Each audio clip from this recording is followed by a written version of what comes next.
స్థానిక సంస్థల ఎన్నికలు జరగబోతున్నాయి. ఈ మాటలు అన్నది అధికారికంగా ప్రకటించింది ముఖ్యమంత్రి చంద్రబాబు. ఆయన తన సొంత నియోజకవర్గం కుప్పం నుంచే స్థానిక సంస్థల ఎన్నికలకు సంబంధించిన శంఖరావాన్ని పూరించారు.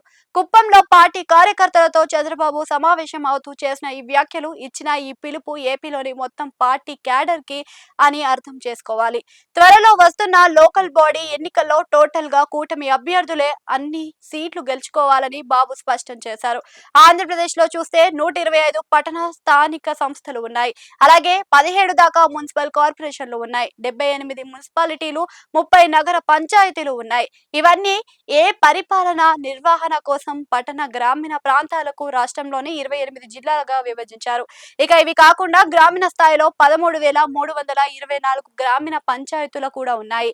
అలాగే 28 జిల్లా పరిషత్లు, 685 మండల ప్రజా పరిషత్తులు విస్తరించి ఉన్నాయి. పంచాయతీ రాజ్ వ్యవస్థలో మధ్యస్థాయి సంస్థలైన మండల పరిషత్లు, వాటితో పాటు జెడ్పీటీసీలు అంతే సంఖ్యలో ఉన్నాయి. ఇలా చూస్తే వేలాది పదవులు ఉన్నాయి.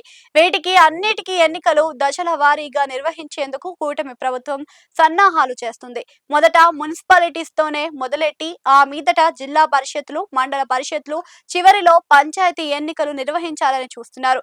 ఇక పంచాయతీలకు తప్పించి మిగిలిన అన్నిటికీ పార్టీ గుర్తులు ఉంటాయి. పంచాయతీలలో కూడా పార్టీలు మద్దతు ఇచ్చి అభ్యర్థులను నిలబెడతాయి. ఆ విధంగా చూస్తే ఆ పార్టీ మద్దతుతో సర్పంచులు ఎన్నిక అయ్యారు అన్నది కూడా తేలిపోతుంది.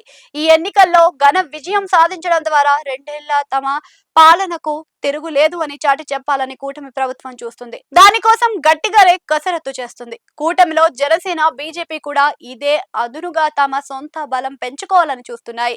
ఏపీలో దసరా అక్టోబర్ లో వస్తుంది. ఆ తర్వాత వెంటనే దీపావళి ఉంటుంది. ఈ 2 కీలకమైన పండుగలు. దాంతో ఈ 2 పండుగలు ముగిసిన తర్వాత నవంబర్ లో లోకల్ బాడీస్ కి ఎన్నికలకు తెర తీసే అవకాశాలు కనిపిస్తున్నాయి. అప్పటికి వాతావరణంతో పాటు అన్ని అనుకూలిస్తాయని భావిస్తున్నారు. అదేవిధంగా బీసీ రిజర్వేషన్లు కూడా పూర్తిగా కొలిక్కి వస్తుందని కూడా అంటున్నారు. మొత్తం మీద చూస్తే కనుక లోకల్ బాడీ ఎన్నికలకు టీడీపీ కూటమి పూర్తి స్థాయిలో రెడీ అవ్వడమే కాదు, మొత్తం సీట్లు కైవసం చేసుకోవాలని చూస్తుంది.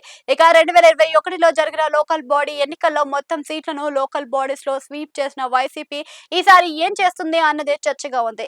ఓటమి తర్వాత 2 ఏళ్లు గడిచిన వైసీపీ ఇప్పటికీ అయితే పూర్తి స్థాయిలో పుంజుకోలేదని అంటున్నారు. నాయకులు, క్యాడర్ మధ్య గ్యాప్ అలాగే ఉంది. ఇక ఇన్ఛార్జీలు నియోజకవర్గాలలో గట్టిగా రియాక్ట్ కావడం లేదని అంటున్నారు.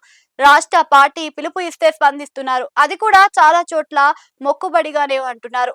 ఇక లోకల్ బాడీస్ విషయం తీసుకుంటే అధికారంలో ఉన్న పార్టీకే విజయాలు ఉంటాయని భావించే ముందుగానే తెల్ల జెండా చూపిస్తున్నారు అన్న చర్చ కూడా సాగుతుంది. దాంతో కూటమి ఎంతో సీరియస్ గా లోకల్ బాడీ వార్ విషయంలో ఉంటే వైసీపీలో ఆ యుద్ధం స్ఫూర్తి కనిపించడం లేదు అని అంటున్నారు. మరి కూటమి చెప్పినట్లుగా మొత్తం సీట్లు కైవసం చేసుకుంటుందా? దానిని అడ్డుకొని వైసీపీ తన ఉనికిని కాపాడుకుంటుందా అన్నది చూడాల్సి ఉంది అని అంటున్నారు.